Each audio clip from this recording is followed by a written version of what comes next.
성경에 다윗이 드린 기도는 여러 곳에서 찾아볼 수 있습니다. 특별히 시편에는 다윗이 쓴 시들이 곧 찬송이고 또 기도이기 때문에 많은 다윗의 기도들이 있습니다. 그 중에 어떤 기도에 대해 말씀을 나눌까 생각을 하다가 처음에는 시편 17편을 생각했었습니다. 시편의 표제어를 보면은 다윗의 시, 다윗의 믹담, 다윗의 찬송시, 다윗의 마스길과 같은 여러 표제어들이 있는 것을 볼 수가 있습니다. 그 가운데서 다윗의 기도라는 표제어가 붙은 시편이 두 곳이 있습니다. 17편과 86편입니다. 모든 시들이 다 다윗의 기도이기는 하지만은 그래도 표제어에 다윗의 기도라고 되어 있는 시편이면 더 좋겠다 생각을 하고 17편 말씀으로 본문을 정했었습니다. 그런데 본문 연구를 해보니까 이 시편의 배경을 정확히 알 수 없었습니다. 사울왕에게 쫓기고 있는 때였던지 아니면은 아들 압살롬에게 쫓기는 때 지은 것으로 추정할 뿐입니다. 배경이 일단 불분명하다는 것이 마음이 걸리는 상태에서 다시 마음에 걸렸던 것은 그 내용이 고난 가운데 부르짖는 기도였다는 점입니다.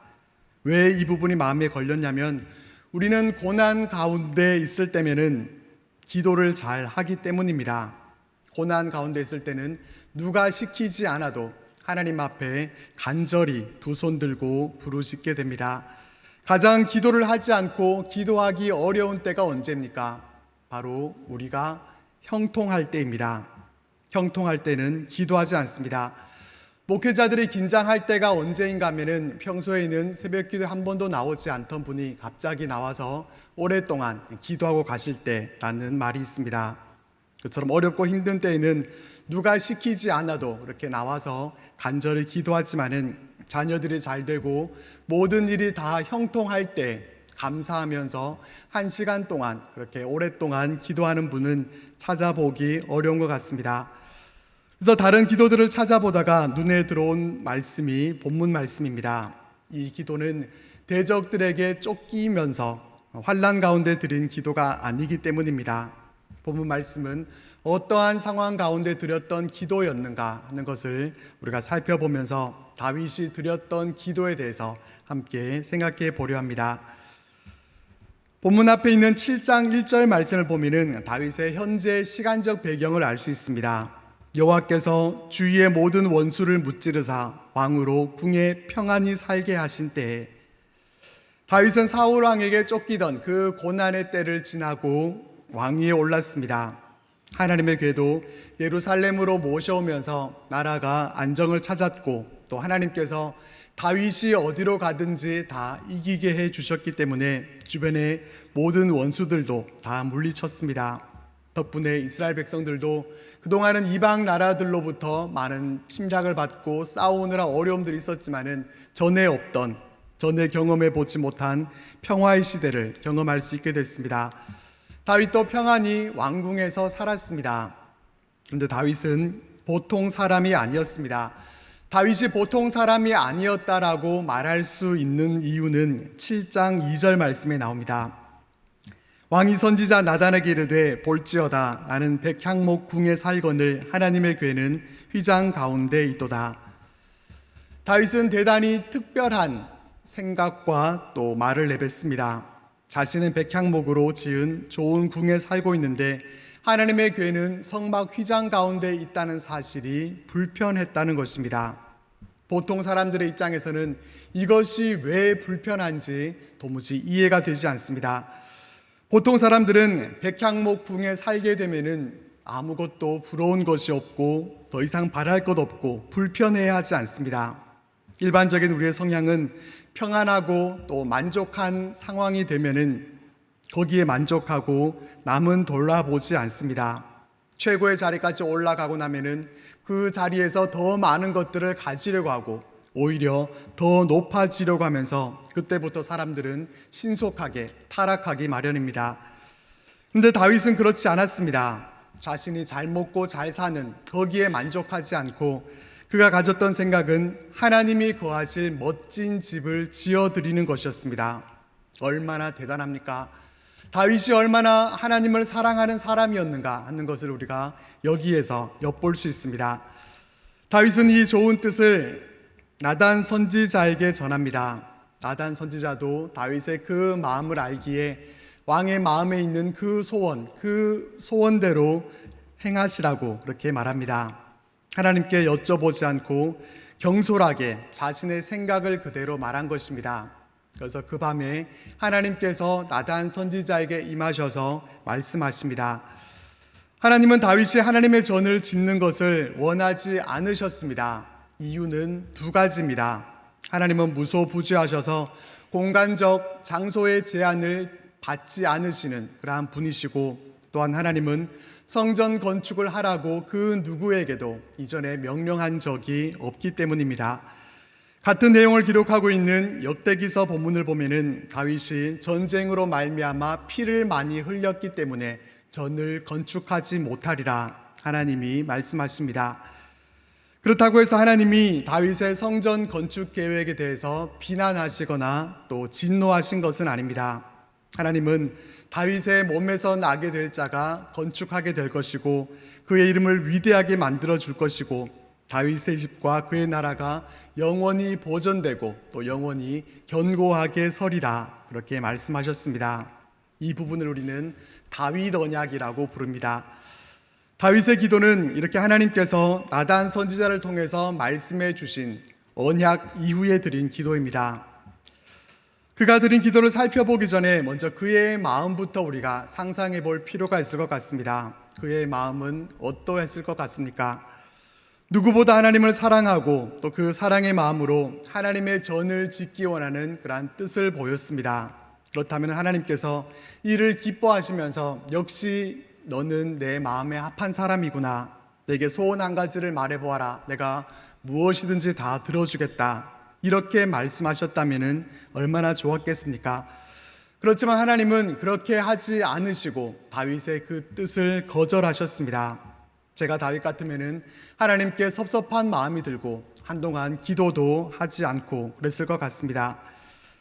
그런데 다윗의 기도를 살펴보겠습니다. 18절 말씀을 우리 함께 읽어보겠습니다.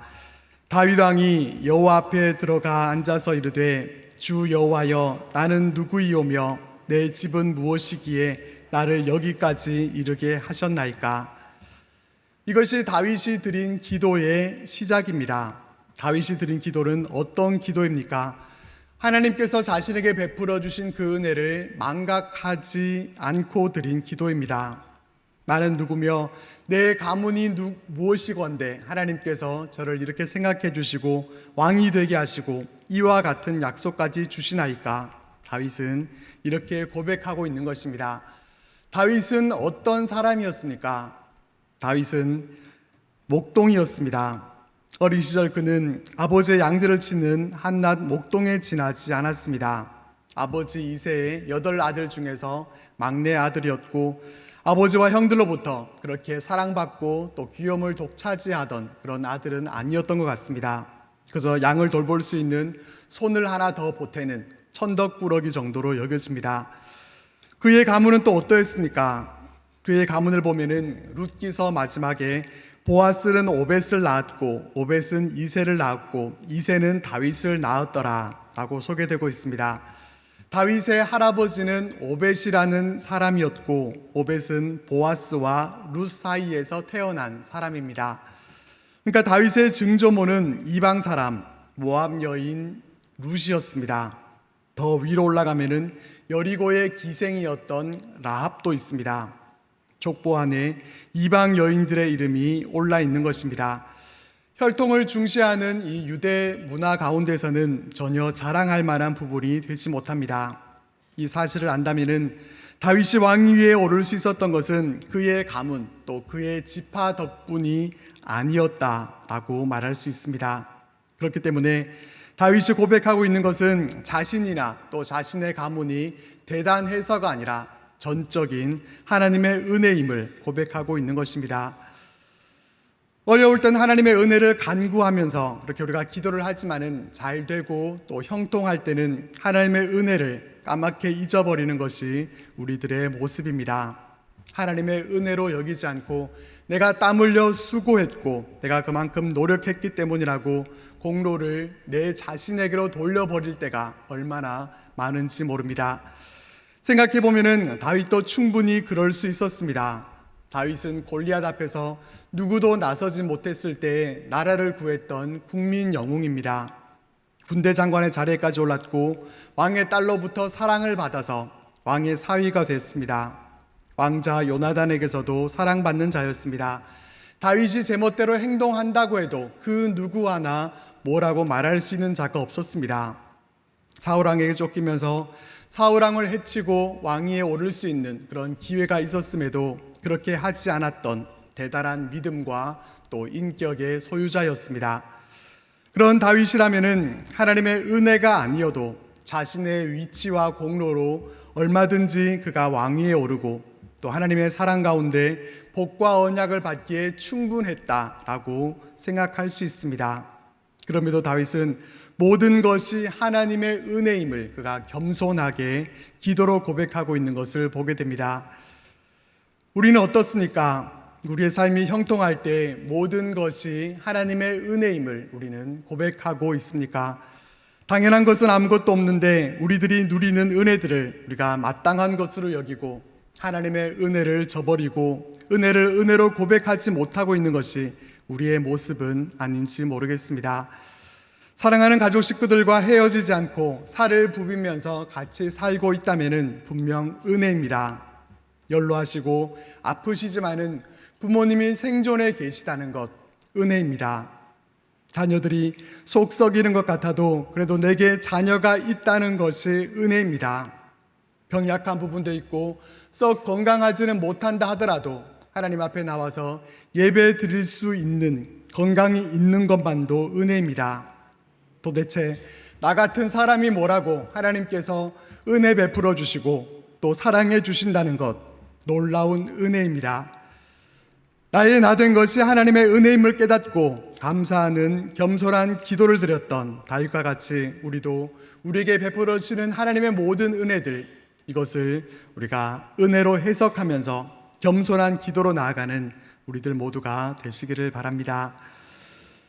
그리고 22절 말씀에서 다윗은 이렇게 기도합니다. 22절 말씀을 같이 읽어보겠습니다. 그런즉 주 여호와여 이러므로 주는 위대하시니 이는 우리 귀로 들은 대로는 주와 같은 이가 없고 주 외에는 신이 없음이니이다. 다윗의 기도는 하나님을 찬송하고 또 인정해 드리는 기도였습니다. 하나님은 위대하시고 하나님 같은 분이 없는 유일하신 최고의 하나님으로 찬송합니다. 찬송한다, 찬양한다 라고 하는 것은 칭찬한다는 것이죠. 그런데 우리는 하나님을 찬양함에 대해서는 차치하고서도 우선 칭찬에 대해서 많이 인색한 것 같습니다. 최근에 누구를 칭찬해 보신 적 있으십니까? 어제 혹시 누구를 얼마나 많이 칭찬해 보셨습니까? 저도 칭찬을 잘 하지 못합니다. 어제 저녁 식사할 때 모처럼 부추 무침이 맛있어서 맛있다고 칭찬을 했습니다. 생각해 보니까 한 2년쯤 전에 감자를 맛있게 쪘길래 그때 칭찬한 이후로 처음이었던 것 같습니다. 우리는 우리 나름의 기준을 갖고서 이 정도의 기준이 되어야 칭찬을 할 텐데 자신이 정한 기준보다 낮게 되면은 칭찬을 하지 않습니다. 그러나 하나님은 어떤 분이십니까? 찬양받기에 합당하신 분이십니다. 우리의 기준보다 미흡함이 있고 또 흠잡을 때가 있다고 하면은 칭찬하지 않을 수 있겠지만은 하나님은 완전하신 분이십니다. 그렇기 때문에 하나님을 찬양하지 않을 수가 없습니다. 그런데 우리는 하나님을 얼마나 찬송하고 있습니까? 우리 주변 사람들을 칭찬하지 않는 습관이 하나님께도 이어져서 마땅히 하나님께 돌려드려야 할 찬양을 우리의 기도에서 생략해 버리고 있지는 않습니까? 혹시 우리의 기도는 감사와 찬양은 빠져 있고 그저 하나님께 나의 소원을 간구하기만 하는 그러한 간구로만 가득 차 있지는 않은지 모르겠습니다. 찬양받기에 가장 합당하신 분임에도 불구하고 마땅히 받으셔야 할 찬양을 가장 많이 받지 못하시는 분이 바로 우리 하나님이 아니신가 하는 생각을 해보게 됩니다. 하나님이 우리를 지으신 목적이 무엇입니까? 이사야 43장 21절 말씀에서 명확하게 말씀해 주고 있습니다. 이 백성은 내가 나를 위하여 지었나니 나를 찬송하게 하려 함이니라. 하나님은 하나님을 찬송하게 하기 위해 우리를 지으셨습니다. 웨스터민스터 소요리 문답 첫 번째 질문을 아십니까? 첫 번째 질문은 사람의 제일 된 목적이 무엇입니까? 라는 질문입니다. 이 질문의 답은요, 사람의 첫째 된 목적은 하나님을 영화롭게 하며 그분을 영원토록 즐거워하는 것입니다. 이것이 답입니다. 하나님은 우리를 통해 찬송받으시고 우리가 하나님을 영화롭게 하며 하나님과 영원히 함께 거하기 원하셔서 우리를 창조하셨습니다. 우리가 하나님을 찬송하지 않는다면 우리를 창조하신 하나님의 뜻과는 먼 곳에 있게 되는 것입니다. 하나님을 억지로 찬송할 수는 없습니다. 그럴 때는 하나님께서 내 삶 가운데 행하신 일이 무엇인지를 생각해 보면 됩니다. 하나님이 어떤 분이신지 또 내가 어떠한 존재인지를 묵상해 보면 됩니다. 우리 삶 속에서 하나님의 베푸신 은혜를 깨달으면 됩니다. 그러면은 자연히 하나님을 찬송할 수밖에 없다는 것을 우리 스스로 발견하게 될 것입니다. 우리 하나님을 찬양하는 일이 선함이여 찬송하는 일이 아름답고 마땅하도다. 시편 기자의 고백처럼 또 다윗이 드렸던 기도와 같이 하나님의 하나님 되심을 늘 인정해드리고 높여드리고 찬송하며 살아가는 우리들 모두가 되시기를 바랍니다. 마지막 다윗의 기도 29절 말씀을 함께 읽어보겠습니다. 이제 청하건대 종의 집에 복을 주사 주 앞에 영원히 있게 하옵소서. 주 여호와께서 말씀하셨사오니 주의 종의 집이 영원히 복을 받게 하옵소서 하니라. 아멘. 본문의 다윗의 기도는 하나님께 복을 구하는 기도로 마무리됩니다. 사무엘하 7장 전체를 보면은 집이라는 단어가 13번이 나옵니다. 다윗이 하나님의 집을 멋지게 지어드리고 싶다고 했을 때 하나님은 나단 선지자를 통해서 내 집을 지어주지 않았다고 혼낸 적도 없고 지어달라고 부탁한 적도 없고 내 집은 지어주지 않아도 된다, 그렇게 말씀하셨습니다.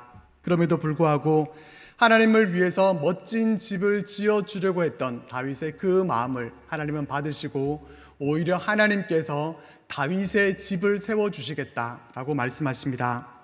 7장 11절 후반절에서 12절 말씀입니다. 여호와가 또 내게 이르노니 여호와가 너를 위하여 집을 짓고 내 수완이 차서 내 조상들과 함께 누울 때에 내가 내 몸에서 날 내 씨를 내 뒤에 세워 그의 나라를 견고하게 하리라. 16절 말씀도 보겠습니다. 내 집과 내 나라가 내 앞에서 영원히 보존되고 내 왕위가 영원히 견고하리라 하셨다 하라. 하나님은 다윗의 집을 지어주실 것이고 다윗의 집이 하나님 앞에서 영원히 굳게 서게 되리라 약속하시면서 복을 주셨습니다. 다윗이 하나님을 사랑하는 마음이 집으로 표현이 되고 또 하나님을 사랑하는 다윗의 마음도 집으로 표현이 되고 있습니다. 서로 사랑하는 연인들이 서로 선물을 주고받는 것처럼 그렇게 서로에게 멋진 집을 선물하려고 하는 그런 애정 어린 모습을 우리가 여기서 볼 수 있습니다. 다윗은 이렇게 종의 집에 복을 주셔서 하나님 앞에 영원히 있게 하시고 종의 집에 영원히 복을 받게 해달라 그렇게 간구합니다. 세상을 살아가는 모든 사람들은 누구든지 다 복을 받기 원합니다. 그 누구도 저주를 받기 원하는 사람은 아무도 없죠. 다른 종교를 갖고 있는 종교인들도 역시 복 받기를 원합니다. 그래서 복을 구하는 기복 사상에 대해서 부정적으로 얘기하기도 합니다. 하나님 나라와 영광을 위해서 큰 사명을 감당해야 되는데 자신에게 복을 달라고 기도하는 그런 모습에 대해서 아직 신앙이 어린 사람으로 취급하는 그런 경향이 있습니다. 그러나 복을 구하는 것 그 자체가 나쁘다거나 또 잘못된 것이 아니라 우리가 구해야 할 복이 무엇인가 하는 것이 중요합니다. 우리가 구하는 복이 세상 사람들과 똑같이 그저 내 입신양명과 편안한 삶과 세상에서의 성공이라고 한다면은 그것은 잘못된 기복 사상이라고 할 수 있을 것입니다. 우리가 구해야 할 복은 무엇입니까? 시편 73편의 기자는 이렇게 고백합니다. 하나님께 가까이함이 내게 복이라. 내가 주 여호와를 나의 피난처로 삼아 주의 모든 행적을 전파하리이다. 다른 것이 복이 아니라 하나님께 가까이 하는 것이 복이라고 말씀합니다. 왜입니까? 하나님께서 복의 근원이시기 때문입니다. 하나님이 우리를 창조하셨고 우리의 모든 것을 다 잘 알고 계시고 우리 인생의 주관자이시기 때문입니다. 하나님께서 우리가 피할 수 있는 우리의 피난처 되시기 때문입니다. 하나님이 우리의 모든 것 되시기 때문에 하나님을 가까이 하는 것이 가장 큰 복입니다. 다윗의 기도는 세상의 복을 구하고 있지 않습니다. 그는 하나님을 구하고 있습니다. 하마터면 우리가 놓치고 지나갈 수 있는데 앞에서 읽었던 우리 18절 말씀을 다시 한번 같이 읽어보겠습니다. 다윗 왕이 여호와 앞에 들어가 앉아서 이르되 주 여호와여 나는 누구이오며 내 집은 무엇이기에 나를 여기까지 이르게 하셨나이까. 이 말씀에서 어떤 구절이 눈에 들어오십니까? 여호와 앞에 들어가 앉아서. 다윗이 드린 기도의 내용도 중요하지만은 다윗이 지금 기도를 드리고 있는 곳, 기도 드리고 있는 자세와 태도를 알려주는 이 부분도 내용 못지않게 중요합니다. 다윗은 지금 하나님 앞에 들어가 앉아서 기도 드리고 있습니다. 나단 선지자를 통해서 자신의 집에 복을 주시겠다고 하신 하나님의 은혜가 너무나 감사하고 기뻐서 사랑하는 하나님 아버지 앞에 자리를 잡고 앉았습니다. 아마도 하나님의 임재의 상징이 되는 하나님의 언약궤 앞에 앉았겠죠. 다윗에게는 지금 하나님 외에는 아무것도 필요하지 않습니다. 오직 하나님 한 분만으로 만족하고 있습니다. 하나님이 나의 목자가 되신다는 사실, 이 하나만으로도 그는 감격이 넘칩니다. 하나님 앞에 마주 앉아 기도하는 이 시간이 가장 행복한 시간이고 하나님을 가까이 할 수 있는 이 복을 주심에 대해서 다윗은 감사드립니다. 하나님을 너무나 사랑하기에 하나님을 곁에서 모시고자 하는 마음으로 하나님의 궤를 자기 곁으로 모셔왔고 하나님의 거하실 집을 짓고자 한 것도 모두 다 하나님께 더 가까이 가고 싶어서였습니다. 다윗은 참된 복이 무엇인지를 알았습니다. 세상의 모든 것을 다 가진다 하더라도 하나님이 내 곁에 계시지 않는다고 한다면 그것은 결코 복이 아님을 그는 알았습니다. 모든 것을 다 잃고 대적에게 쫓기는 몸이라 하더라도 하나님이 내 곁에 계시다면 나는 아무것도 잃을 것이 없는 자임을, 모든 것을 다 얻은 자임을 알았습니다. 하나님이 계시다면 나는 여전히 복된 자임을 다윗은 알았던 것입니다.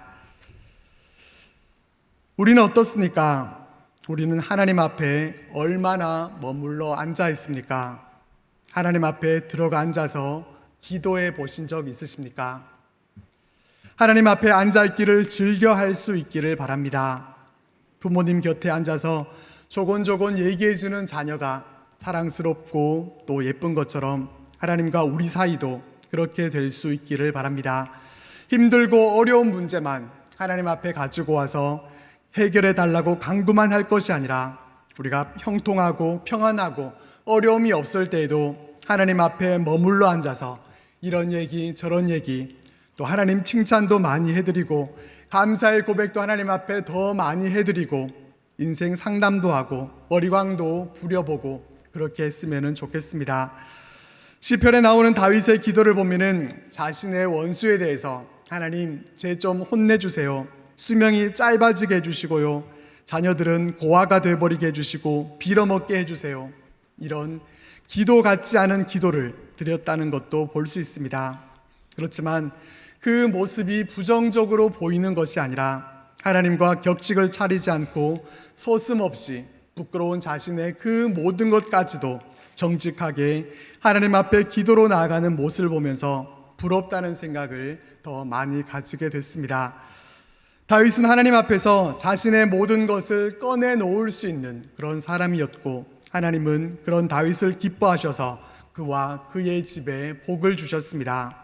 우리도 다윗처럼 세상의 복이 아니라 복의 근원이신 하나님을 구할 수 있기를 바랍니다. 원하기는 우리 삶에서 형통할 때 다윗의 그가 드렸던 기도와 같이 내가 잘해서 형통한 것이 아니라 모두가 다 하나님의 은혜임을 우리가 고백하고 하나님의 주권과 일하심에 대해서 인정하고 찬송하면서 높여드릴 수 있기를 바랍니다. 하나님께 영적인 복을 구하되 하나님을 가까이 하는 것이 우리에게 가장 큰 복임을 알고 늘 하나님 앞에 오래 머물러 있기를 기뻐하는 다윗의 기도를 드릴 수 있는 우리들 모두가 되시기를 바랍니다.